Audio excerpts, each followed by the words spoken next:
Hello everyone, welcome back to True AI Guide. So OpenClaw has been everywhere the last few months. Tons of videos, tons of hype. And I watched most of them. Some were great, some were honestly just noise. But I kept getting the same question from you guys. Okay, but what is it actually doing? How does it all fit together? So that's exactly what today's video is. Not a setup tutorial, not a hype piece. Just a clear breakdown of how OpenClaw actually works, what the different pieces do, and whether it's worth your time. Let's get into it. Alright, so what even is OpenClaw? The simplest way I can put it, OpenClaw takes the AI out of the chat box and turns it into something that actually runs on its own. Like, it's not waiting for you to open a browser tab, it has its own tools, it can browse the internet, and it keeps going 24/7 whether your laptop is open or not.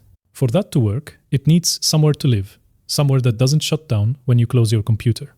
If you're comfortable with Linux servers, you can self-host the whole thing on a VPS. But honestly, most people, myself included, just use a managed hosting service like MyClaw.ai, which sets up your own private OpenClaw instance that's always online, updates itself, and doesn't require you to touch a single line of code. Once it's running, you just talk to it through Telegram, WhatsApp, or Discord. It's genuinely like texting a very capable assistant. And because it's open source and self-hosted, your data doesn't go anywhere you don't want it to. That part actually matters a lot to me. More on that later. Okay, here's where it gets genuinely interesting. Most AI tools, doesn't matter how fancy they are completely generic out of the box. They don't know who you are. Every conversation is a blank slate. OpenClaw solves this with what the community calls the SOUL trio. And yeah, the name sounds a bit dramatic, but once I saw how it actually works, I got it. First, SOUL.md. This is where you define the AI's personality and its hard limits. You can tell it to be professional and direct, or casual, or whatever fits you.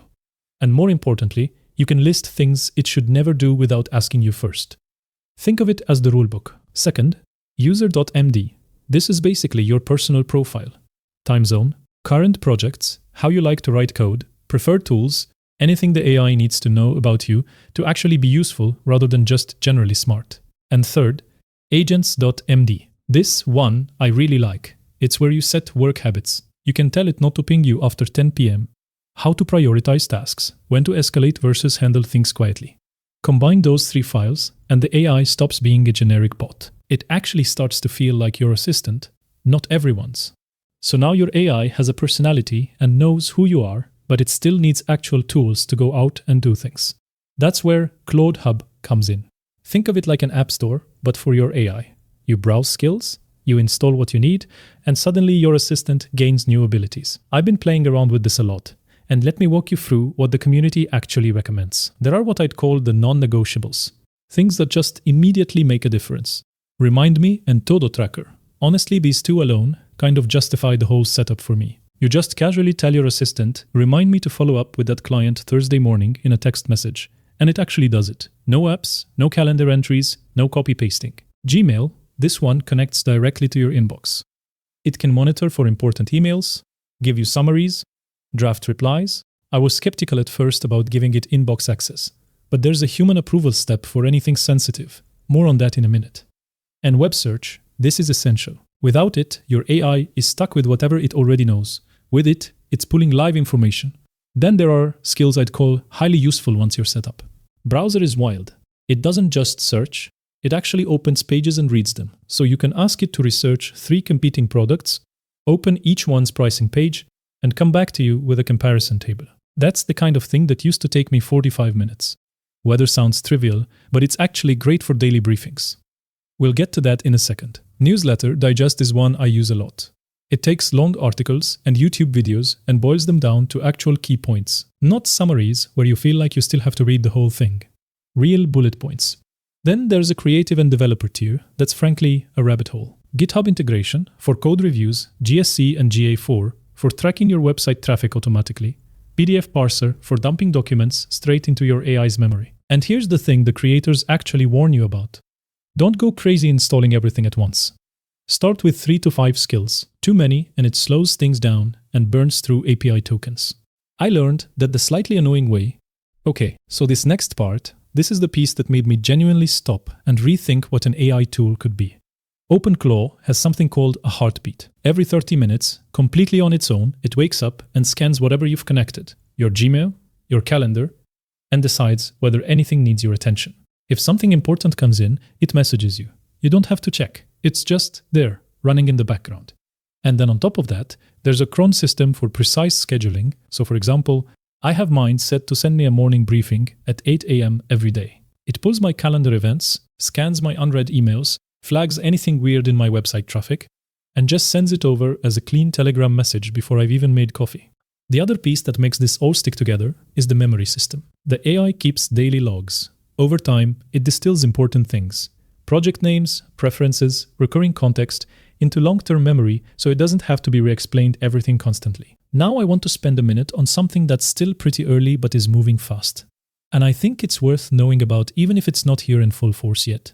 It's called Agentic Commerce, which is just a fancy way of saying AI that can actually spend money.